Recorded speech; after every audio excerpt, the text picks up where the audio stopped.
Thank you.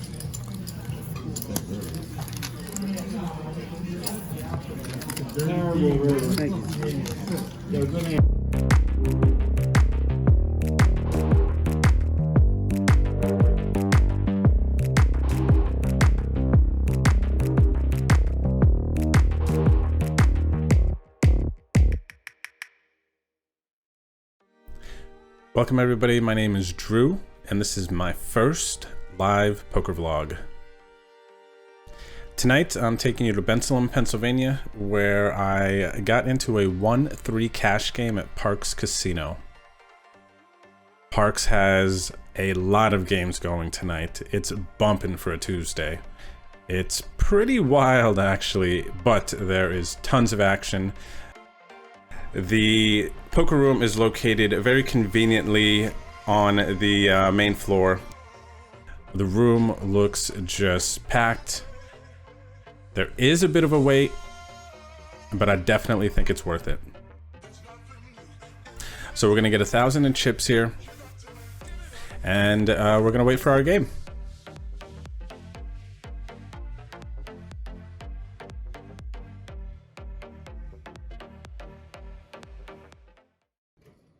So the first hand that we have is King Jack of Diamonds. This is like the second hand we get dealt here. We are in the big blind, and under the gun had straddled to 6. There were 2 callers, and I decided here to make it 20 bucks. I've still got a lot to learn about live poker, and I have a bunch of adjustments to make.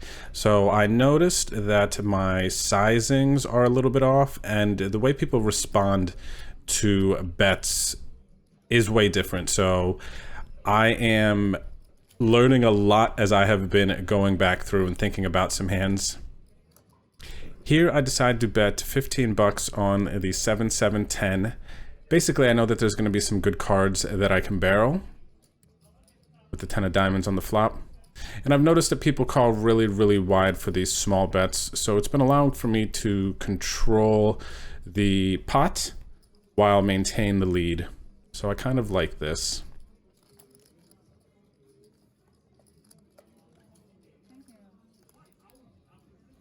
And literally the next hand that I get is King Jack of Diamonds again. So we are in the small blind here.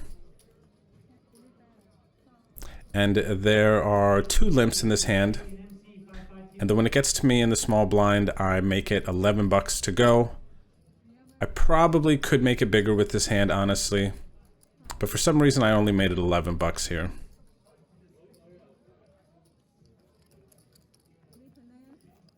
The flop comes 9-10-3 with the 10 of diamonds again. And then in this spot, I decided to check. I actually kind of, if there was people who were going to stab at this table, I kind of like the idea of check raising. I still, I like betting this flop too. I'm not exactly sure why I didn't this time.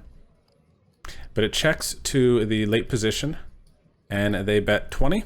I call and we go heads up to the turn. The turn is a 3 of diamonds, so we could still make a queen or a diamond here for what we think might be the best hand.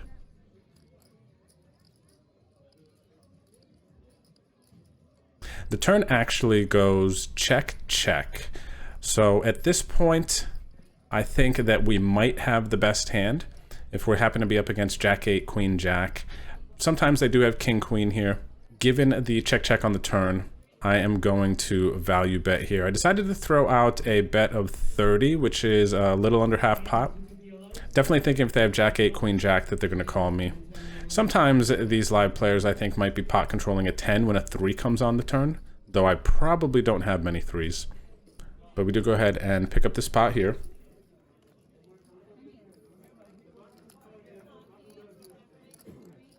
Nice to be stacking chips early.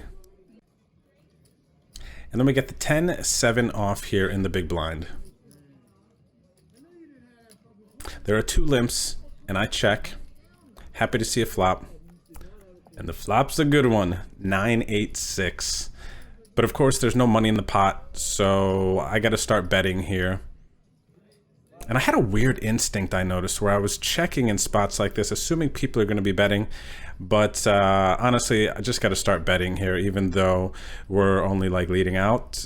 Maybe some stronger hands, not too many bluffs in situations like this. But the turn comes at 10, which sucks because now my 10-7 is reduced to basically just, I have a 7. You know, and it's super obvious, whereas on the flop, it's like, okay, do I really have 10-7? Turn kind of sucked, but I checked the turn. He bet 10, I call. And then the river is a 4, and I decided to check again. See if I could get him to bet again. Because if I would have check called turn and led, I just thought it would look too strong. And he did indeed bet 15, and then I raised to 45.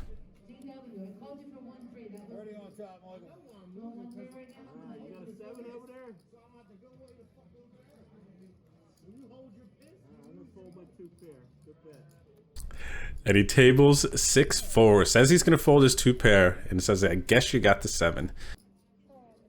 And this is a big hand here, everybody. We have aces on the button. Very, very exciting. Last to act. And we had a late position, open to 15 over a couple of limpers. I re-raised to 50 bucks.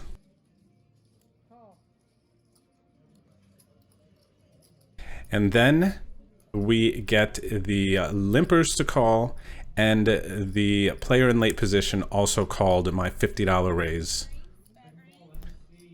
which is nice. We have a big pot here, we have aces, and we are just hoping to catch a clean flop here.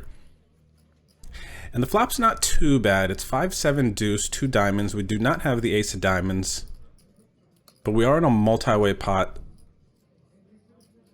So when it checks to us, which it usually does here, we are going to be putting out a bet.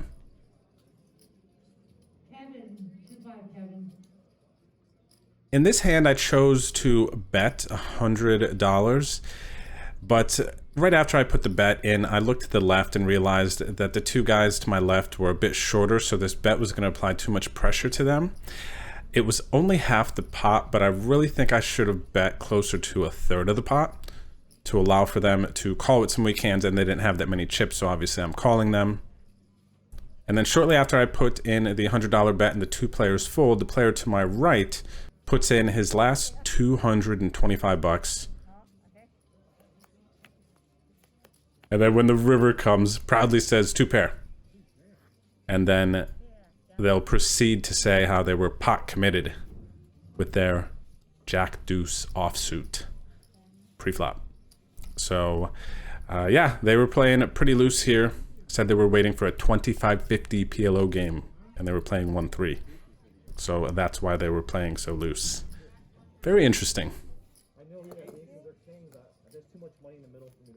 Next hand we get here, pocket 7s.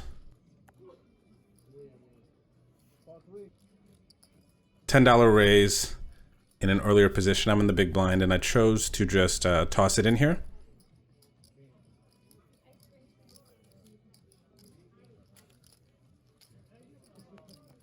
So we go 3 to a flop. The flop is deuce, deuce, 5. And this is an interesting flop here.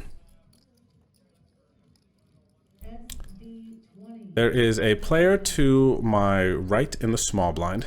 They checked, I checked. The initial raiser bets. Bets 20 into a pot of 34. The small blind ends up calling, and I decide here I want to protect my hand. I raise it up to 70. I could have check called, but I really do think that these live lower limit cash game players are just over c-betting, especially the initial raiser in this instance. It seemed like he always c-bet when he raised. So I definitely thought he could have overs, and I wanted to protect my hand. So I made it another 50 on top of his 20 bet.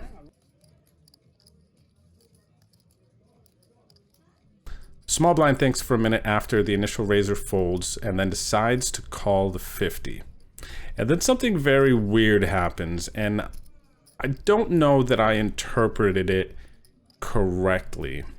The player in the small blind was a younger dude who seemed like he was new to poker, kind of clicking buttons a little bit. but thought for a while. I even saw him make this like, oh, I hate this flop type of face. It was really weird, and I was like, is he just trying to sell or something, that he doesn't like it, you know, like some weak live tell?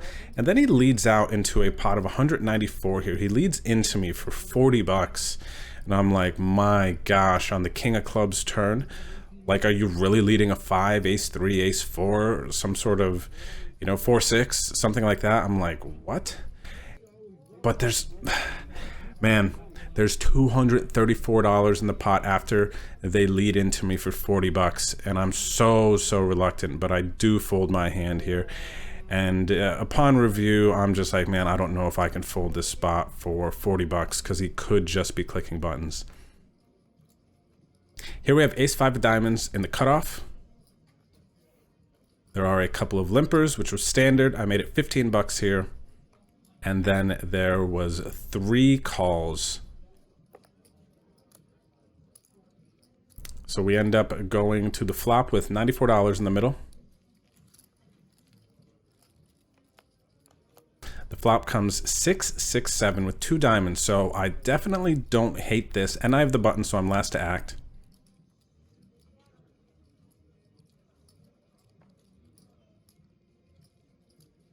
It checks to me, excuse me, and I bet 15 here. Again, keeping the pot small, but I do think that I can actually go bigger. I myself was definitely clicking some buttons here with my sizings, but I kind of don't hate the small ball strategy. It is a little bit tournamenty, I will admit, so I may adjust the sizing in the future. Surprisingly though, under the gun, check raises me to 45.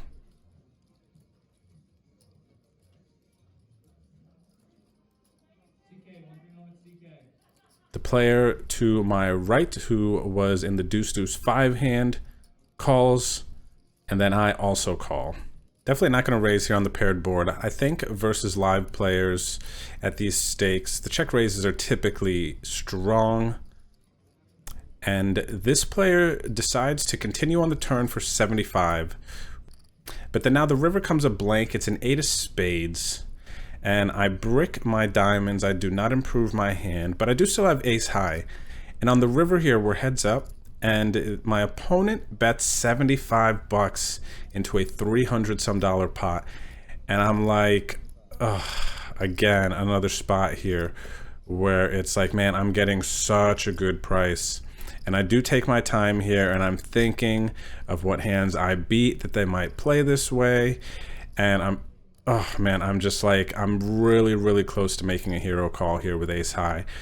But then again, I am leaning towards live players are not bluffing too much, and I decide to fold, but I don't feel good about it. I definitely do not feel good about it, and I'm thinking about the way I played this hand the entire way down.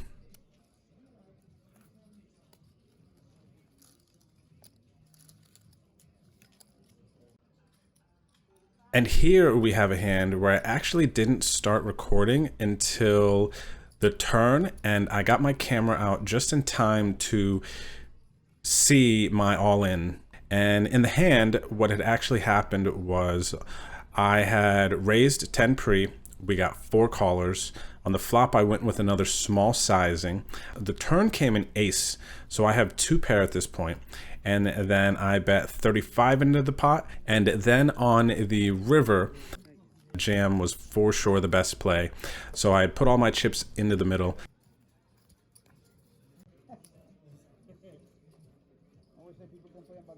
This is cool. We got jacks on the button here, and there are 2 limpers. It gets to me on the button, and I make it 20 bucks. Of course, both of the limpers call.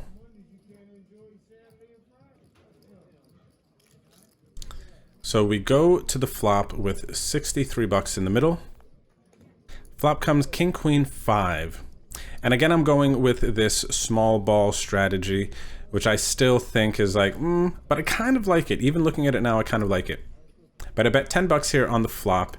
And as I had said earlier, people are not really folding to these small bets. So we get 2 calls, and the turn is a 9.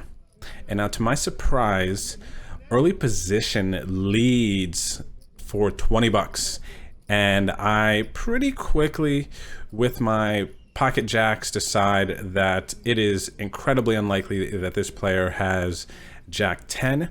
And since they led into me, I think that typically they have a weak hand. I pretty confidently make it 60 bucks here. My opponent doesn't think too long before announcing that they are all in. And I'm like, oh gosh.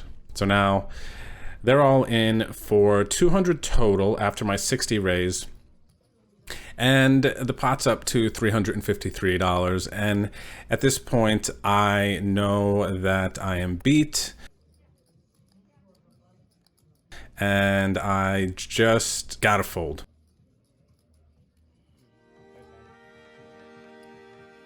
So yeah, overall, really enjoyed my trip here to Parx. Definitely looking forward to coming back. And if you are in the Philadelphia area, definitely head over, check it out whenever you are ready to get back out into the mix. Everybody seemed quite friendly. They were really good about making sure everybody kept their masks on, so I felt very safe while playing here. So thanks for tuning in to my first live poker vlog here. If you have any suggestions on things you would like to see in future vlogs, please leave a comment below and let me know. I am looking forward to suggestions and making this vlog better and better each video that I put out.